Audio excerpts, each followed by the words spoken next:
Et Jack Sparrow est parti conquérir le monde. Et voilà.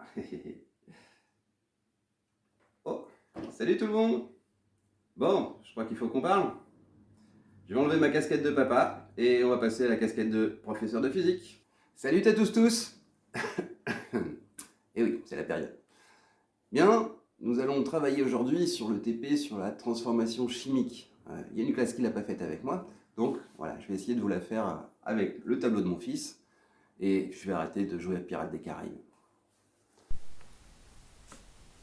Donc voici notre TP atome, molécule et réaction chimique que l'on devait faire ensemble.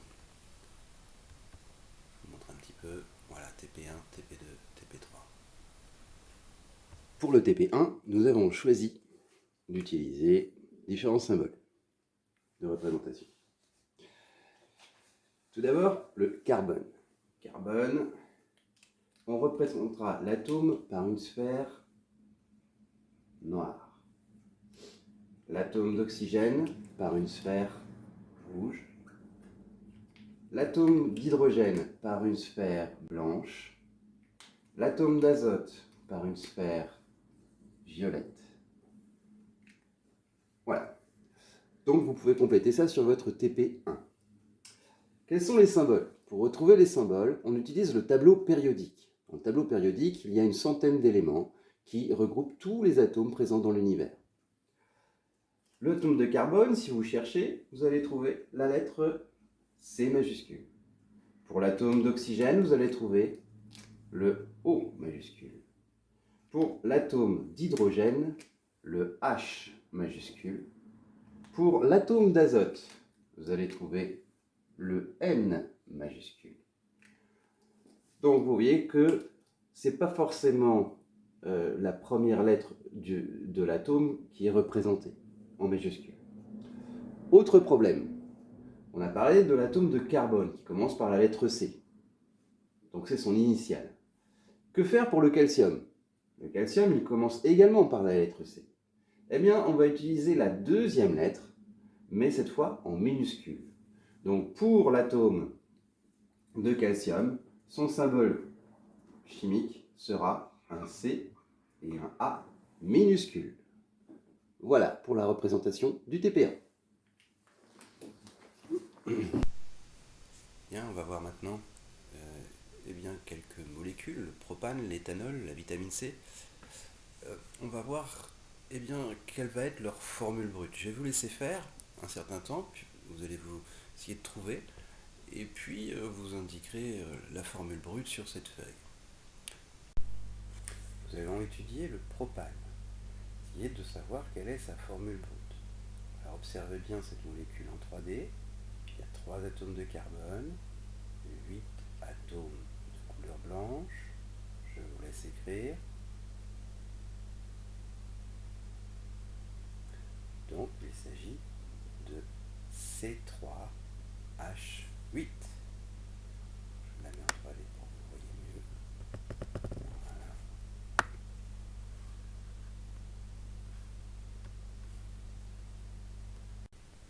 On va s'entraîner maintenant sur la molécule d'éthanol. Alors observez-la bien. Combien d'atomes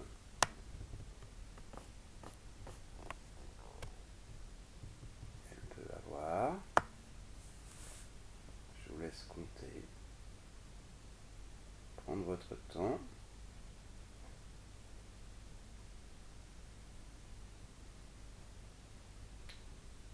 Et puis, je vais vous donner la solution. Pour l'éthanol, la formule brute sera C2H6O. Et non pas C2H6O1. Le 1, on ne l'indique pas. De la même manière, ça ne peut pas être C2O1H6, puisqu'on met les lettres dans l'ordre alphabétique. Donc, C2H6O. Pour ce... On va maintenant passer à la vitamine C, que l'on appelle aussi l'acide ascorbique. Alors, je vous laisse l'observer en 3 dimensions, peut-être que comme comme ceci, c'est ce qu'il y a de mieux. Et puis, je vais vous la faire défiler.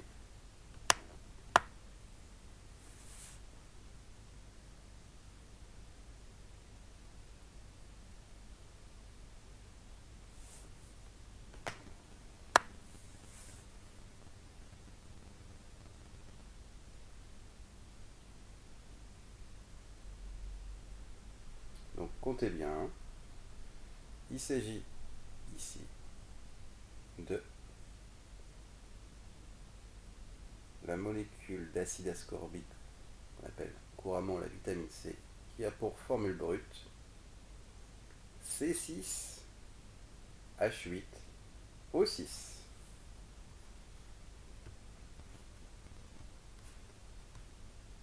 Deuxième partie, je vais vous présenter donc la réaction chimique et la phrase célèbre de Antoine Laurent de Lavoisier. Rien ne se perd, rien ne se crée, tout se transforme. Donc je vais reprendre le TP3. Au XVIIIe siècle, Antoine Laurent de Lavoisier s'exprimait ainsi. Au cours d'une transformation chimique, rien ne se perd, rien ne se crée, tout se transforme. Il exprimait le fait qu'au cours d'une transformation chimique, le nombre d'atomes de chaque sorte reste le même avant et après la transformation chimique. Seul change la quantité de molécules, réactifs ou produits, nécessaires à celle-ci pour que le nombre d'atomes reste constant. Donc, on va prendre l'exercice 2, l'exemple 2. Écrire la combustion du méthane dans le dioxygène. Le méthane dans le dioxygène, c'est un fait, c'est une observation. On place du méthane, du dioxygène, et ça produit de l'eau et du dioxyde de carbone. Donc, on va déjà écrire dans un premier temps ce qui se produit. Du méthane avec du dioxygène donne de l'eau et du dioxyde de carbone. Essayons de réagir maintenant avec ce qu'on a vu tout à l'heure, les atomes. Le méthane, il est représenté par un atome de carbone et 4 atomes d'hydrogène. Le dioxygène maintenant, il est représenté par 2 atomes d'oxygène accolés l'un à l'autre. Ça donne de l'eau. De l'eau, c'est formé d'un atome d'oxygène et de 2 atomes d'hydrogène. Et enfin, le dioxyde de carbone est formé d'un atome de carbone et de 2 atomes d'oxygène. Donc, voilà notre représentation atomique de cette réaction chimique. On va essayer de se rappeler ce qu'a dit Antoine Laurent de Lavoisier. Il a dit, au cours d'une transformation chimique, rien ne se perd, rien ne se crée, tout se transforme. Pardon. Donc, ça veut dire que le nombre d'atomes de chaque sorte doit être le même avant et après. En gros, ici, au départ, j'ai 4 billes blanches, 4 atomes d'hydrogène. J'en ai que 2 à l'arrivée. Il m'en faudrait donc 2 autres à l'arrivée. J'ai 2 atomes d'oxygène au départ, et je vois bien que j'en ai 3 à l'arrivée. Donc il faut faire en sorte d'équilibrer cette réaction chimique pour qu'il y ait autant d'atomes de chaque sorte avant et après réaction chimique. Alors on va essayer de voir comment on fait.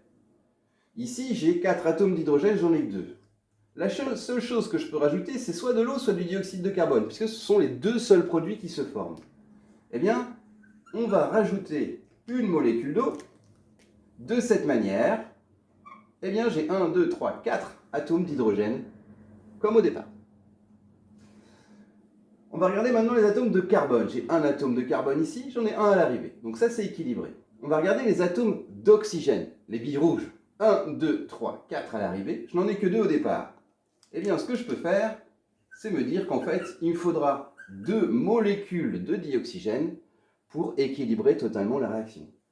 À gauche, j'ai autant d'atomes de chaque sorte que à droite. Essayons de voir maintenant ce qui se passe avec notre écriture et nos symboles chimiques. Le méthane, c'est CH4. Le dioxygène, c'est O2. Je vais garder ma couleur noire. L'eau, c'est H2O. Et ça nous donne du dioxyde de carbone. Bien. Essayons d'équilibrer ça. Par exemple, ici, j'ai 4 atomes d'hydrogène. Ici, je n'en ai que 2 dans H2O. Eh bien, ce que je peux faire, c'est dire que si je prends 2 molécules d'H2O, eh bien, je vais avoir 2 fois 2, 4 atomes d'hydrogène. Les atomes de carbone, j'en ai un au départ, j'en trouve un à l'arrivée. Maintenant, les atomes d'oxygène, on va essayer de les compter à l'arrivée. J'en ai 2 fois 1, 2, plus ces deux-là, ça nous fait 4. Il m'en faudrait donc 4 au départ. Eh bien, la seule solution, c'est d'utiliser 2 molécules de dioxygène. De cette manière, j'ai équilibré ma réaction chimique. Donc, finalement, ça veut dire quoi? Équilibrer une réaction chimique. Équilibrer une réaction chimique, c'est faire en sorte qu'il y ait autant d'atomes de chaque sorte avant et après réaction chimique. Comment fait-on? Eh bien, en rajoutant devant chaque formule chimique un nombre qu'on appelle un coefficient stoichiométrique qui va permettre d'équilibrer ma réaction chimique. Voilà, rien ne se perd, rien ne se crée, tout se transforme. On voit bien que simplement ces atomes interagissent et se recréent, se recollent différemment. Antoine Laurent de Lavoisier, c'est un auteur c'est un scientifique, philosophe du XVIIIe siècle, qui était fermier général, donc quelqu'un d'important, avant la Révolution, qui s'est occupé au ministère de la Guerre d'utiliser le salpêtre, ce qui était très utile pour faire la poudre noire pour les fusils, et ça a permis notamment à Napoléon de gagner pas mal de batailles grâce à ça. C'était quelqu'un d'humaniste, il voulait créer une école gratuite, voilà. C'est quelqu'un qui s'occupait de la monnaie également, au moment de la Révolution, c'était important. Mais malgré tout, on lui a coupé la tête parce que justement, il était fermier général. Sa femme importante, lui a permis, elle parlait anglais, c'est elle qui lui a permis de diffuser tous ses travaux, c'est elle qui les a tous récupérés. Et puis surtout à cette époque où on fait des schémas, vous vous rappelez, en physique, on fait beaucoup de schémas, eh bien c'est sa femme qui était peintre à l'occasion, eh bien qui dessinait toutes ces expériences. Donc voilà, c'est comme ça que Antoine Laurent de Lavoisier est devenu très célèbre. À bientôt.